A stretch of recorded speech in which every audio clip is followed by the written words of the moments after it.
souhaite la bienvenue à tout le monde.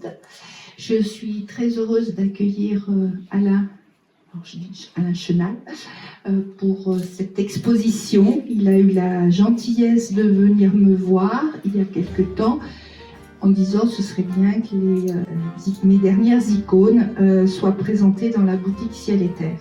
Donc je l'en remercie. C'est une première pour nous d'accueillir une exposition dans ce lieu qui est peut-être un peu exigu pour recevoir du monde un peu plus que 2-3 personnes, mais on est heureux de pouvoir présenter ces icônes aujourd'hui. Je ne sais pas si je vais présenter Alain parce qu'il va se présenter peut-être lui-même, mais ça fait 40 ans qu'il pratique l'icône et c'est sa passion. Il a fait partie d'une école orthodoxe, d'un atelier orthodoxe à Dijon. Il a fait plus d'une centaine d'icônes depuis ses 40 ans. Il est ingénieur de formation. Et donc, je le cite parce que il écrit beaucoup mieux que moi. Ces icônes constituent pour lui son testament iconographique et spirituel. Donc, c'est ce qu'il écrit dans l'article d'Église en Côte d'Or, qui lui a réservé une place à Angélique, qui est avec nous, la Aristide, qui a travaillé pour que soit présenté cet article. Donc, je remercie aussi. Voilà, donc avant de lui laisser la parole, je tiens à excuser l'archevêque qui est à Rome. Et voilà, et puis Paul Houdard, notre vicaire général, qui m'a envoyé un petit mot et qui regrette de ne pas être là aujourd'hui, mais il a une réunion donc au diocèse. Donc il salue l'artiste et il salue l'assemblée. Et il écrit, pour lui, l'écriture entre guillemets, des icônes, rejoint l'écriture des livres, deux expressions vivantes pour rejoindre les hommes. Donc cette exposition a toute sa place ici, avec en arrière-fond les livres et au premier plan les icônes. Voilà, j'arrête mon blabla et je laisse la parole à Alain, que je remercie encore d'avoir témoigné sa confiance auprès de moi et de la boutique pour venir présenter ces dernières icônes.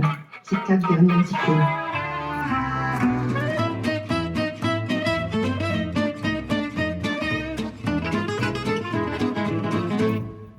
Merci Marie-Gabrielle.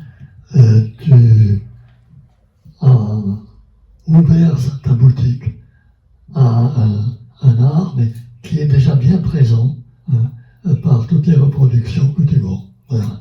Donc, merci. Mes dernières icônes n'ont pas encore été présentées. Elles sont évidemment sur mon site avec toutes les explications nécessaires parce que vous verrez que les explications de ces dernières icônes sont un peu nécessaires. Bien que je considère que la couleur peut parler en elle-même, mais il vaut mieux savoir à quoi elle sert. Donc, comme vous voyez, c'est une espèce de série qui a la propriété d'avoir comme fond, comme décor, des cercles qui sont entrelacés et dont je vais vous expliquer d'où ils viennent. Sinon, effectivement, c'est difficile de comprendre. C'est que je suis un grand fervent de la crypte de Saint-Bénigne et notamment de ses mosaïques. Et le jour où j'ai été faire un calque de ces icônes-là, de ces étoiles, il y avait Paco, l'architecte en chef des monuments historiques, qui m'a dit « Ah, vous savez ce que c'est ?» Je dis « Ben non, c'est des mosaïques cosmatèques. » Avec ça, j'étais bien avancé. Bon, ça veut dire tout simplement qu'il y en a beaucoup en Italie du Nord, d'où est issu Guillaume de Volpiano, et qu'à mon avis, il a dû être dans les premiers à utiliser ce type de mosaïque. Je pense que tout le monde est à peu près d'accord qu'elle date de l'époque où il a réalisé la rotonde. Il y avait d'autres icônes autour, mais qui sont beaucoup plus classiques. Donc elles, si vous connaissez la rotonde, elles sont autour du tombeau, autour des 6 colonnes qui sont dans le tombeau. Archéologiquement, beaucoup de gens en ont parlé, mais comme la symbolique n'est plus la culture du moment. Hein. Je me suis efforcé, avec ma culture de la symbolique des icônes, d'y trouver un sens. Parce que c'est pas possible qu'au moment du roman, au moment du XIe siècle, ces icônes, ces mosaïques n'aient pas un sens. Donc j'ai fait le calque, j'ai mesuré les cercles qui entourent tout, là, les pointes, l'intérieur, etc. Donc vous voyez, il y a 3 points fixes, deux cercles, un noir et un blanc. Bon, je ne dirais pas que c'est la Trinité, hein. Ne me faites pas dire ça, mais c'est simplement une manière de figurer un circuit autour de ces 3 points. Donc vous avez des étoiles qui sont des étoiles à 14 manches, qui sont extrêmement rares dans l'art pictural catholique. En général, on a 6, 8, mais c'est très rare. Et je me suis rappelé qu'il y avait une étoile à 8 branches, à 14 branches, sur l'emplacement présumé de la naissance du Christ à Bethléem. Je dis tiens, donc il y a une première référence à ça. Et puis après, j'ai entendu l'évangile de Marc sur la généalogie de Jésus. Et ben, il y a 14, il l'a groupé en 14 généalogies, en 14 personnes, plus ou moins fabriquées, hein, mais c'est le 14 qui est important. J'ai des connaissances un peu en numérologie, où il y a une forte symbolique aussi, qui est sur le 2 x 7. Hein, voilà, le 7 étant une référence au Christ, le 7e jour. Hein, voilà. Et donc j'ai copié les cercles et je me suis aperçu, et c'est peut-être plus clair ici, mais en fait c'est des engrenages qui, si vous faites tourner cet engrenage dans ce sens-là, il entraîne les 2 autres dans l'autre engrenage. Et le chemin des étoiles, si je puis dire, il est très clair.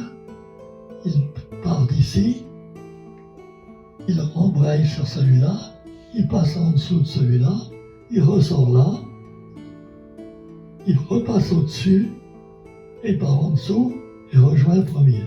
Donc, vous avez un chemin continu entre ces 3 points, et pour moi, ça a tout de suite fait tilt que ça pouvait représenter ce qu'on appelle en Orient, c'est Damascène qui est le premier à appeler ça la péricourèse. Ça m'a beaucoup plu parce que ils appellent ça de dire concrètement la danse autour ou la danse entre 3 personnes.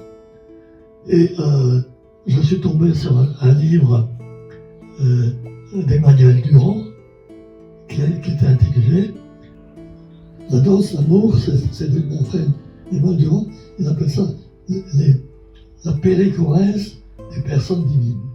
Donc, c'est ce mouvement de danse entre les 3 personnes qui me paraît extrêmement parlant pour définir l'amour entre les 3 personnes, entre chacune, et l'amour unique par le courant de l'Esprit Saint.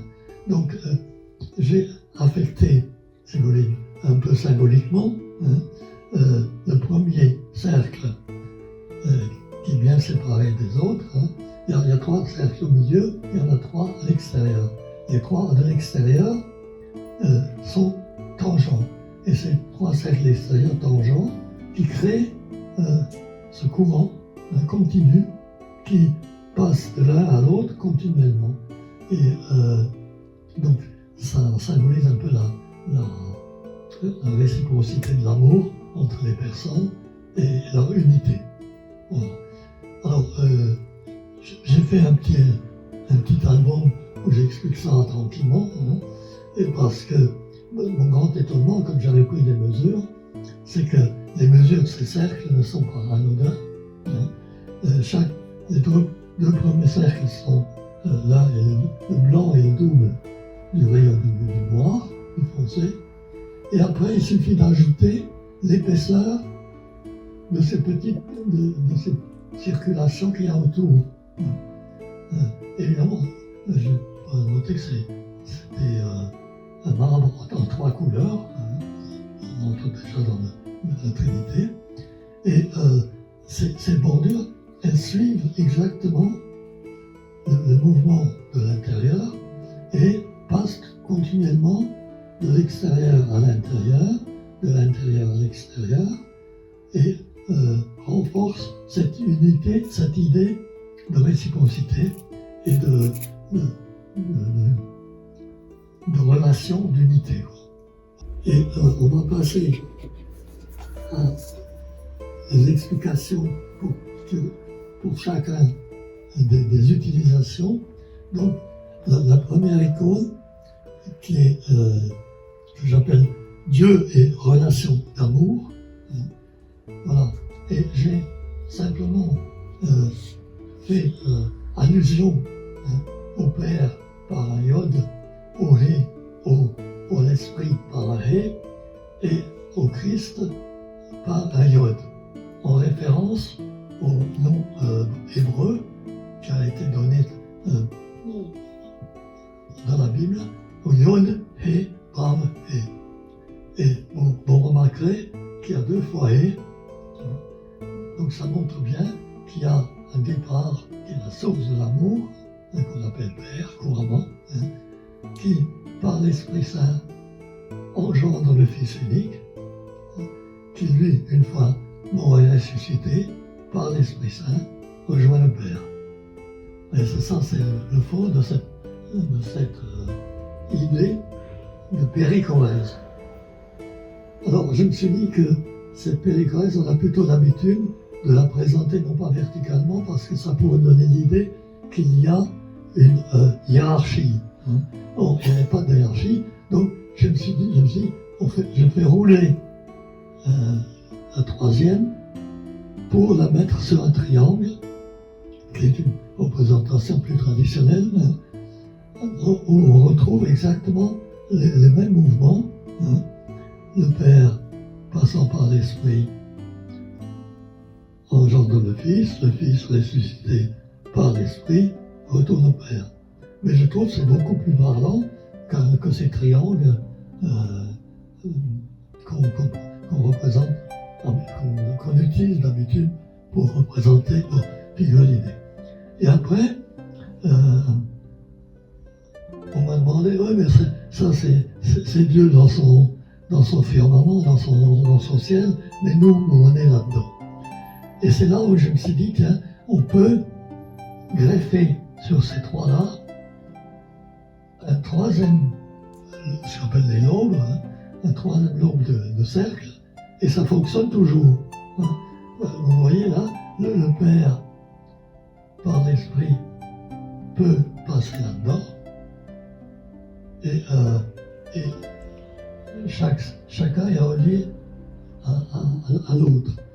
Et évidemment, m'est tout de suite venue l'idée que dans le 4e lobe, on va retrouver Marie. En gardant la structure verticale, je me suis rappelé que Dieu a parlé par la création. Il a été Dieu créateur et a fait des alliances avec le peuple de Dieu. Et donc j'ai mis des couleurs. Le bleu est traditionnellement le divin, donc ça peut représenter la couleur de base. Quand elle passe vers l'autre couleur de base, qui est le jaune, elle passe par le vert, et le vert, quand il tombe, passe dans le rouge, il devient orange. Donc on a là les 3 couleurs de base qui, après, peuvent représenter la création. Et je pense que l'amour de Dieu, c'est en premier lieu manifesté dans la création, et c'est là qu'on peut le trouver. Et ça, où beaucoup de gens aujourd'hui ont la sensibilité de le chercher. Mais comme c'est écrit dans la Bible, l'Ancien Testament n'est pas allé jusqu'au bout, en ce sens que Dieu a donné son Fils unique, comme on dit, pour mieux faire connaître son amour et mieux le faire partager avec les hommes. Donc il y a eu l'incarnation par Marie, et donc j'ai utilisé dans le premier truc, vous voyez, c'est pour ça que c'est une icône, quel que soit le dessin autour, il y a le Christ Sauveur, l'icône classique du Christ Sauveur avec le livre de la parole. Donc c'est lui qui nous a fait connaître Dieu, le Père, la source de tout amour, par la parole et par sa vie. En revenant sur cette disposition du quatrième circuit, j'ai trouvé qu'on pouvait y insérer ce qu'on appelle la Vierge du Cygne, c'est-à-dire du signe de l'incarnation où on représente l'Emmanuel qui bénit et qui est donc qui entre avec Marie, ou plutôt c'est Marie qui entre avec l'Emmanuel dans ce circuit d'amour de la périchorèse, et on peut retrouver c'est ici là, on peut retrouver les circuits. Alors chaque fois les petits circuits, des petites bandes suivent le même mouvement, hein. Et là c'est un peu moins évident de voir la circulation, mais je peux vous la démontrer, comme quoi c'est bien Marie qui entre dans la périchorèse sans toutefois, je dirais, entrer dans l'intimité du Père. Voilà, alors donc il y a toute cette icône de l'incarnation qui est un des points capitaux de notre foi. Hein. Voilà. Si on n'a pas eu connaître Jésus, alors des fois on le dit, mais c'est deux fois Jésus. Non, d'un côté, il y a le Christ dans la Trinité, hein, et de l'autre côté, il y a Dieu, Christ, dans à la fois homme et Dieu.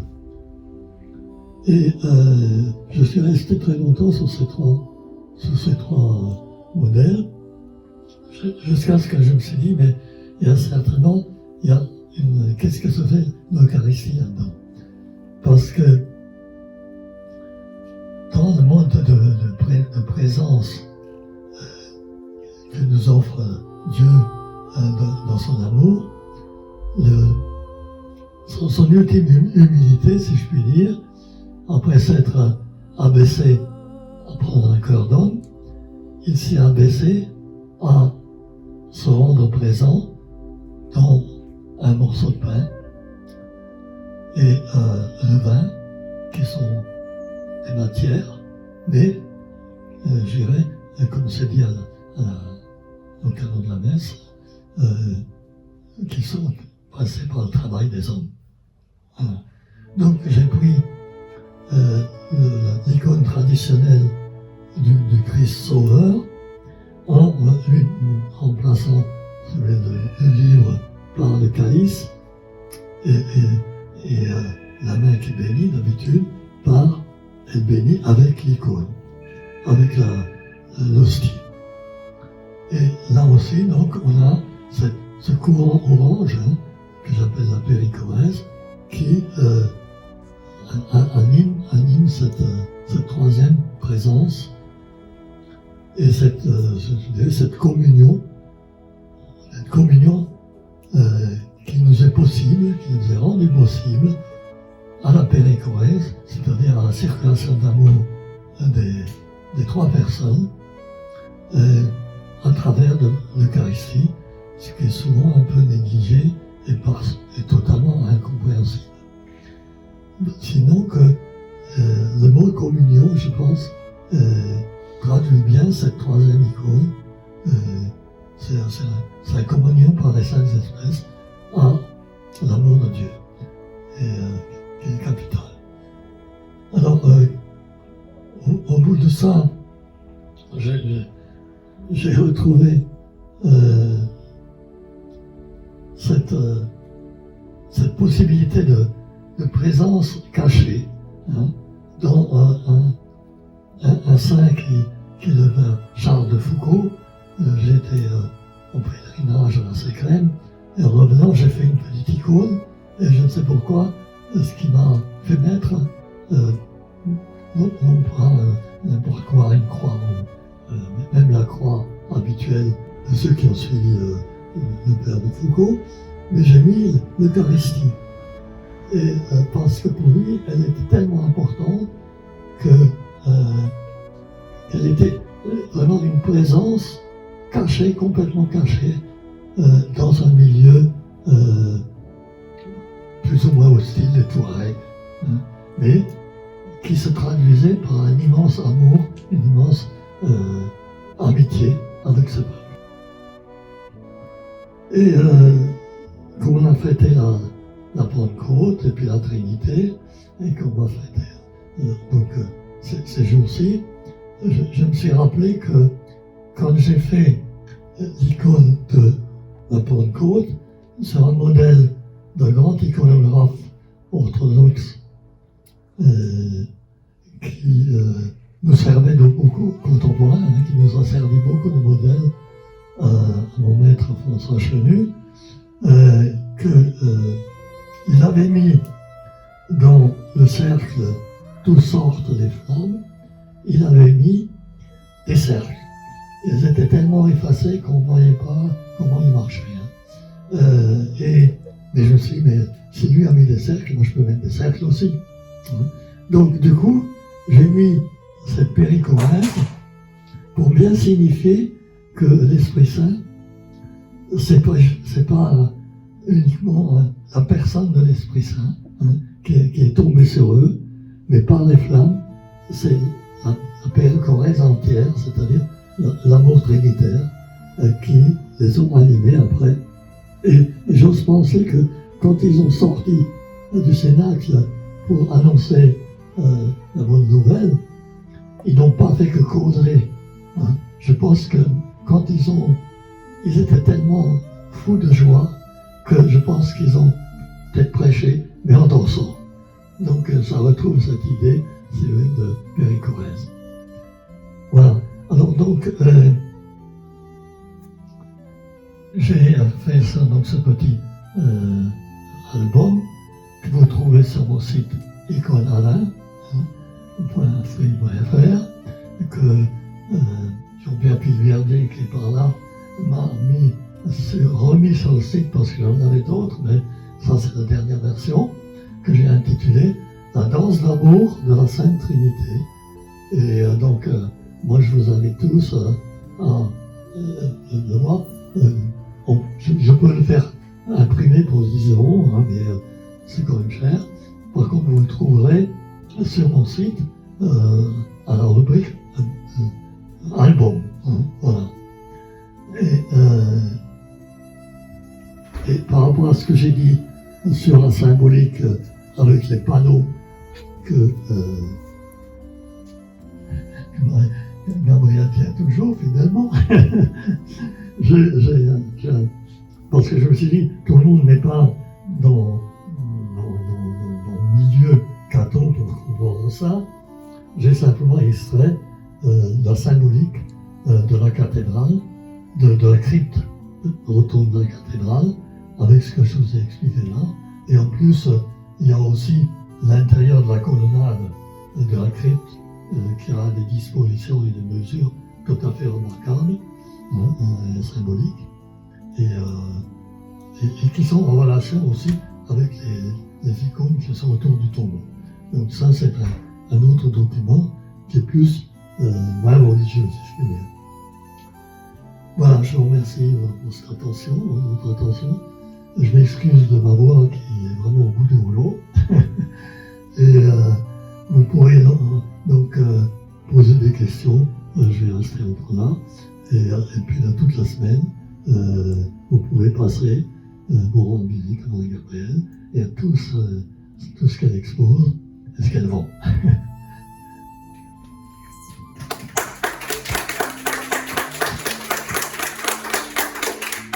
Merci Alain pour ces explications. Il a tiré aussi des cartes postales qui sont présentées là sur le comptoir vers un petit apéritif, c'est bien un bien grand mot, c'est du sirop et quelques madeleines salées que l'on vous propose de déguster. Et donc ces cartes postales sont en vente au prix de 1 € et derrière il y a un petit texte que Alain a réalisé pour expliquer l'icône. Donc n'hésitez pas à prendre ces cartes postales qui sont en vente vers moi. Et pour ceux qui passeront dans la semaine, je laisse devant chaque icône un texte qui explique concrètement comment moi j'interprète cette icône. Voilà. Merci. Merci à vous.